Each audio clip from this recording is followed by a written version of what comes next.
Hey there, welcome back to another video. This time around, it is my review of the 1989 anime film Kiki's Delivery Service. Now, I know for a lot of Studio Ghibli fans and anime fans, this is like a 10 out of 10, A plus kind of movie for them. I just liked it. I didn't love the film. And before I get around to sharing more of my thoughts on Kiki's Delivery Service and why I wasn't as blown away by it as others are, I want to give a special shout out to Sean for requesting this review.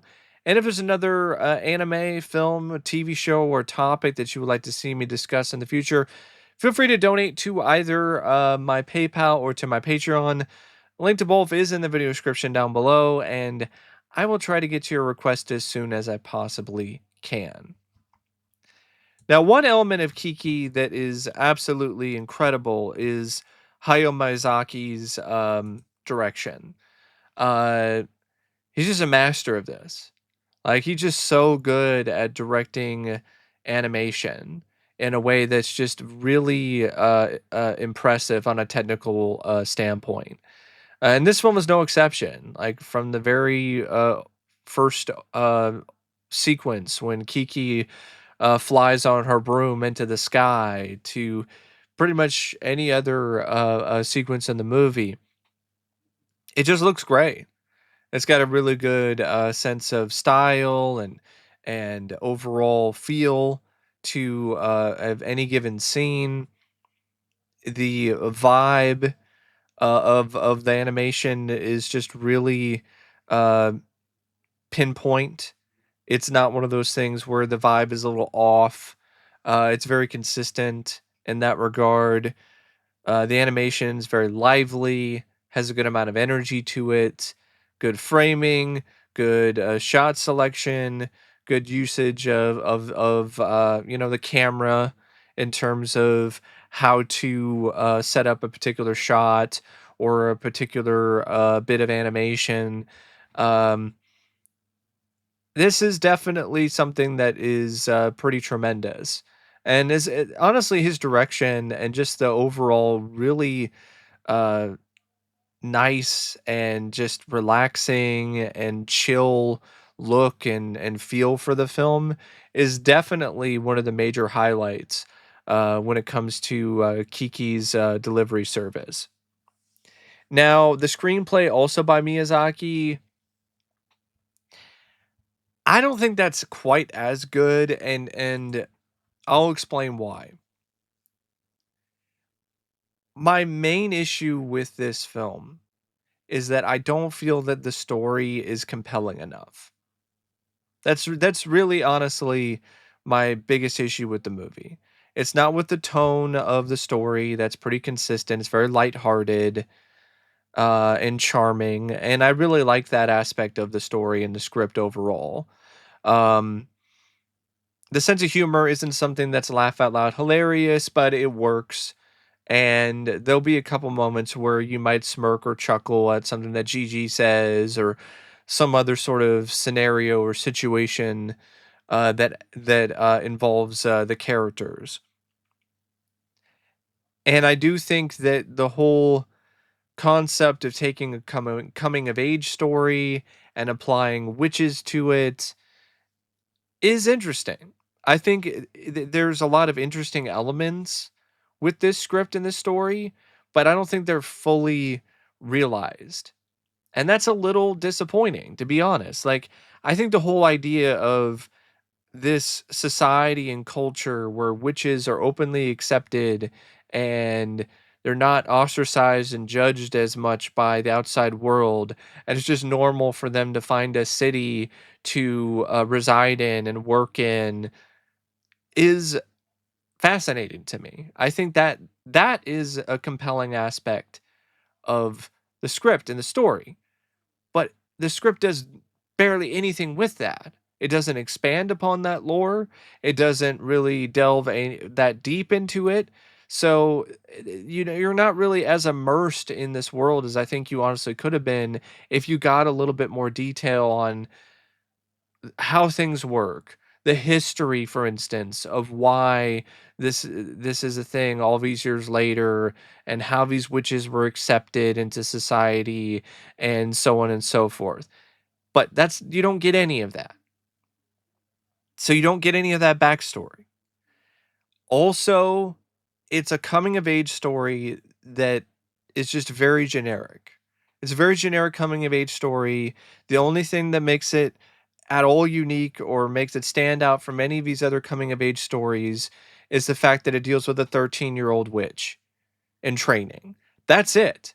Other than that, it's the same coming of age story that you've seen tons of different times in other films or other stories involving a teenager or a young kid who's forced to grow up and learn the tricks of the trade in terms of finding work and sustaining themselves and going out on their own and finding their place in life.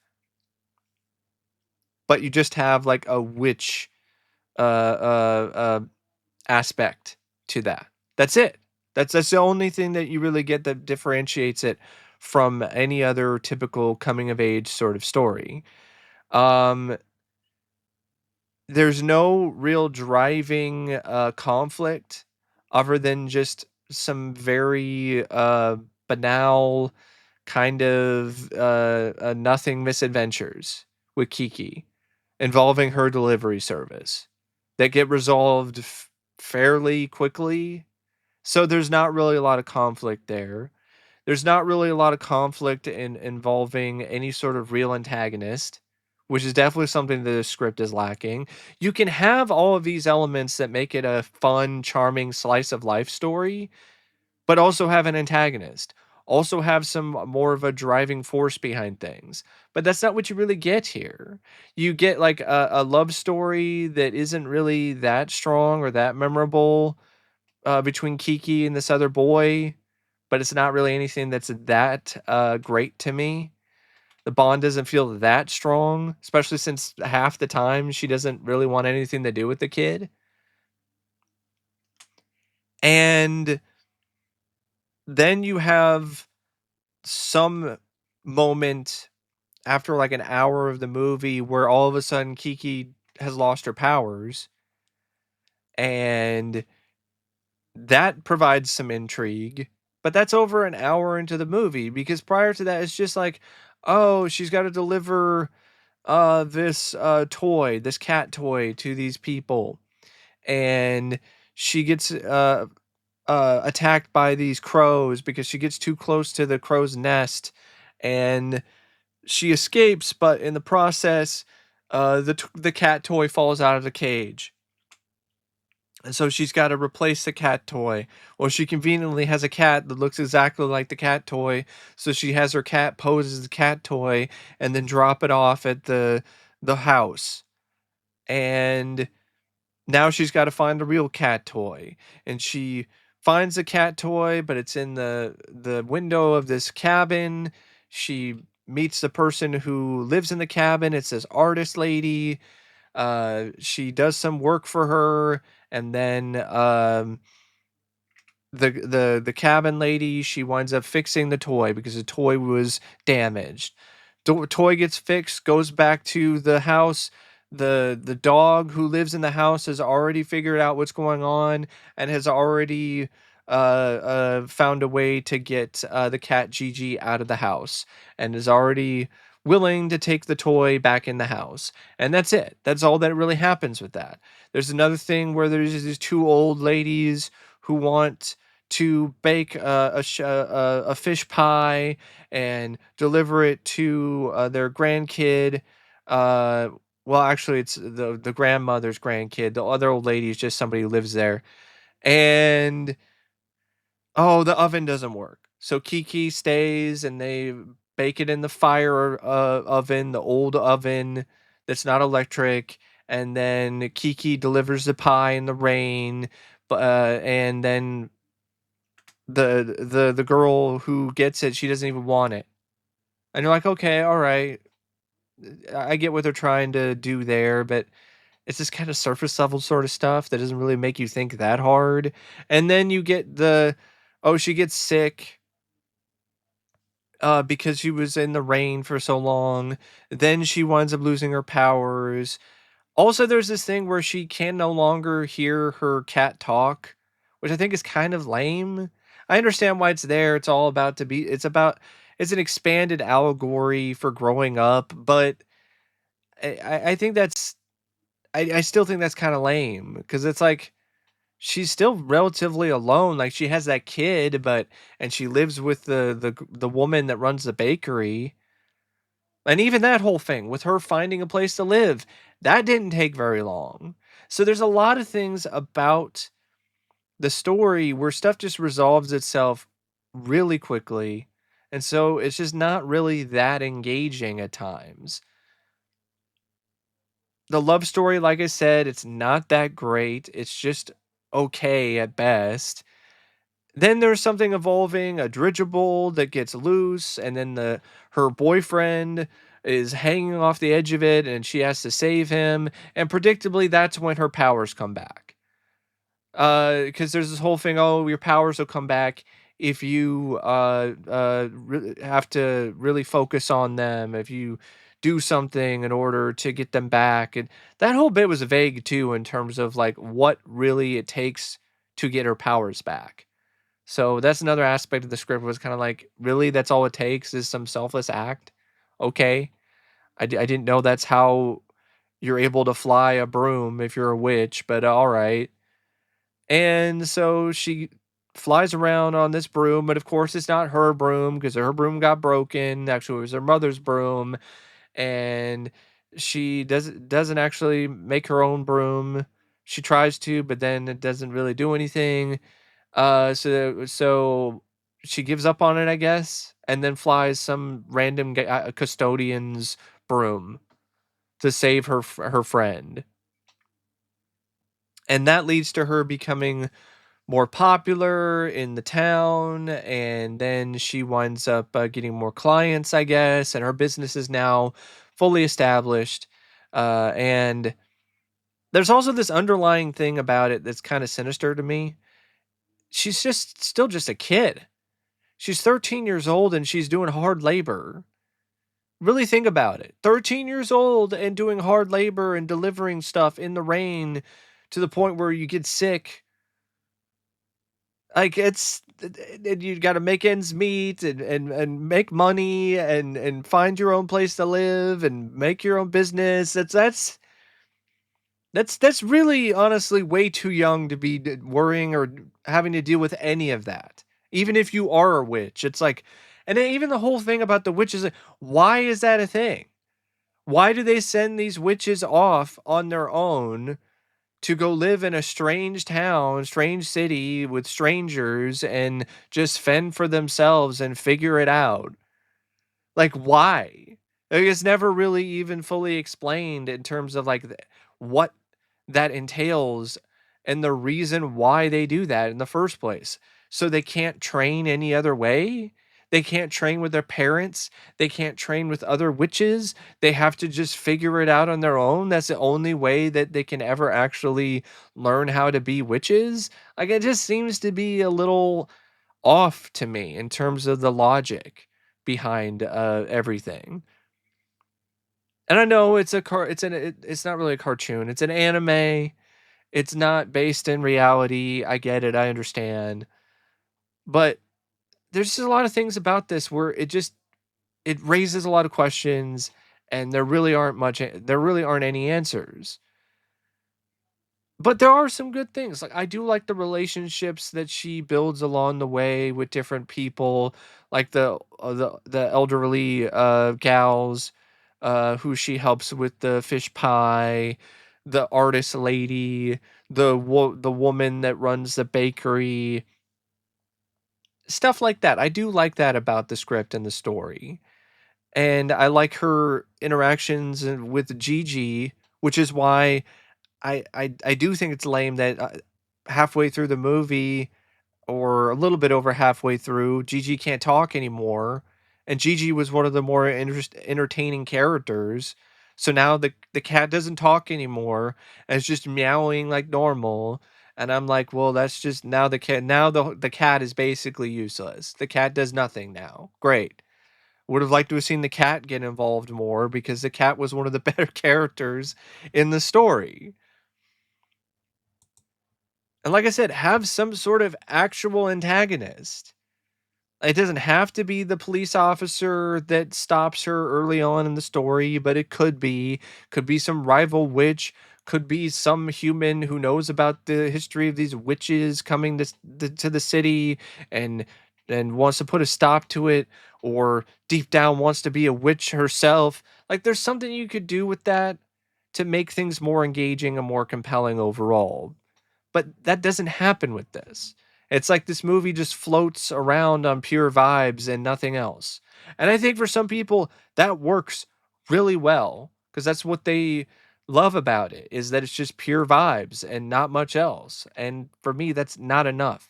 That's not enough for me when it comes to having a compelling story and overall narrative.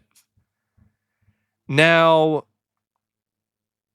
the voice cast, I thought was pretty good. I watched the Disney dub, by the way, with Kristen Dunst, Phil Hartman, and I what honestly I think might have been his last voiceover role as Gigi the cat. Tress McNeil, who played Asono, or Sorara, played by Janine Garofalo, the artist. Matthew Lawrence played Tombo, the boy that Kiki falls in love with. And that's honestly the main cast. There's a few other people, but that's really the main cast. Um, yeah, Marumu, who was voiced by Debbie Reynolds. That's another name you might recognize. Or Kokiri, voiced by Kathy Susie. Or Eddie McClurg from like Planes, Trains, and Automobiles and Ferris Bueller's Day Off. She voiced Barusa. Debbie Derryberry voiced the senior witch character. But a lot of the voiceover work is exclusively done by Kirsten Dunst as Kiki. I thought she did a good job, especially when it comes to showcasing the innocence of the character, her inquisitiveness, her curious nature, her a bit of attitude, but in a way that wasn't off-putting.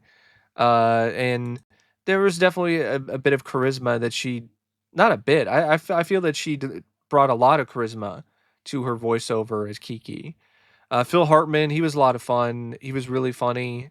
It was definitely the funniest part of the movie, and it's nice to me that one of his last contributions to entertainment was this voiceover because it was just fun. It was just fun to hear his voice again and to see him going outside of the box here and voicing a cat. Like that's not something he did a ton when it comes to doing these kind of voiceovers. So it was nice to see him do work here for the Disney dub. Um, and a big reason why I like that character, the cat, is because of Phil Hartman, because of the way that he handled the deadpan dialogue, and it was definitely something that I considered to be pretty humorous.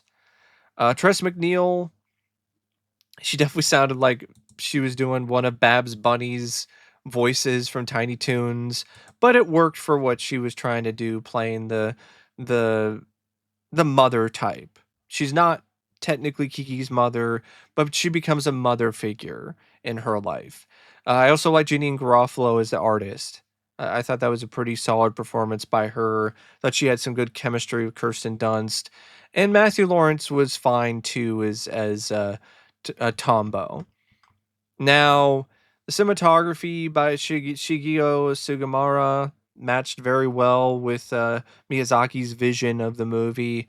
The editing by Sayama, I definitely felt that that was um, something that clicked with the overall movie. Definitely added to the flow of the film and the overall chill vibe of it. And a lot of the vibe of the movie is just akin to Kiki flying around on her broom. It really is. Like it's that kind of vibe and feel. And I feel the editing definitely did tie into that. The music by Joe Ashi. I don't think it's as good as some of the other scores that I've heard from him, but it's good enough. It works for the movie. It also helps set the vibe, set the tone, and it definitely isn't something that stands out too much in a negative way. And paced fairly enough. I mean, paced fairly well enough to be more precise, but it does have some moments where it kinda drags a little bit because there's not really a super consistent, compelling narrative other than a typical coming of age story, but this time around, it's a witch, and she's trying to fit in and trying to find a way to, um, fend for herself and provide for herself in this city. But it was a huge hit. It was honestly the first Studio Ghibli film that was a pretty significant financial success in Japan.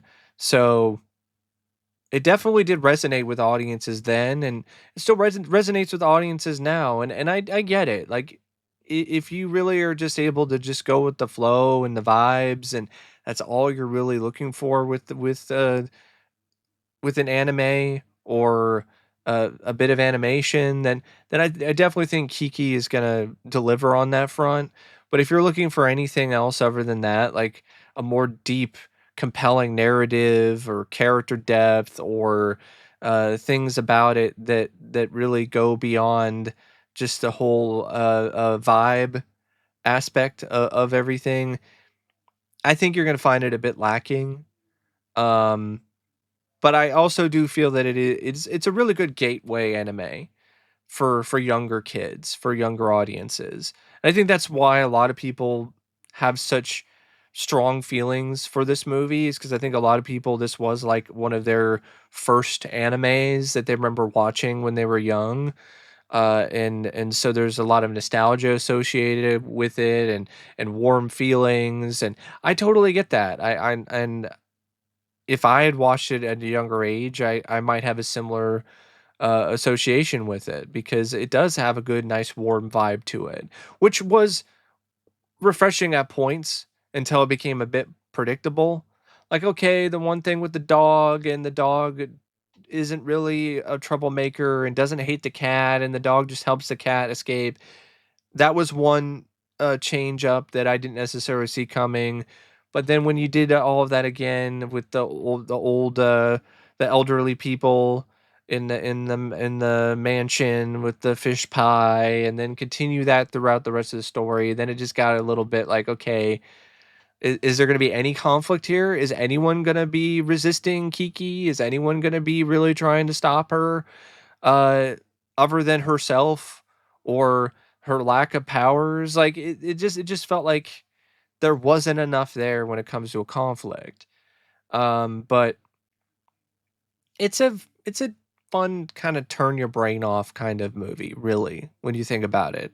Just kind of go with the vibes and the flow and just soar through the skies along with Kiki and enjoy the animation and the nice heartwarming feel of the movie. And I also do like the fact that the stakes are not super high, but like I said, you can have stakes that aren't that high. You can have a slice of life kind of story and still have a antagonist, still have these other things that I felt that this film was lacking. But that's just me personally. I know some people are gonna think that I'm crazy and I'm nuts, that I didn't outright love this movie and think that it was a masterpiece. But then again, you're talking to the same guy who doesn't think that Grave of the Fireflies is a great movie either. If you want to see my thoughts on that, go ahead and look up that review. I think I reviewed it on this channel. Um, but yeah, to just make it short when it comes to my thoughts on that, I felt it was just way too manipulative of a story, and I also didn't feel it was that compelling of a narrative, and it was just more of a frustrating film to me than an emotionally devastating one because of certain decisions that were made by the characters. But that's just that's just my take on it. Um, I'm still glad that I watched this at least once because I really did like the animation, and I think that's really the biggest selling point for this film is the animation. It genuinely is amazing, and it really is nice to look at. But anyway, thanks for watching my review of Kiki's Delivery Service, and as always, I'll see you later. See ya.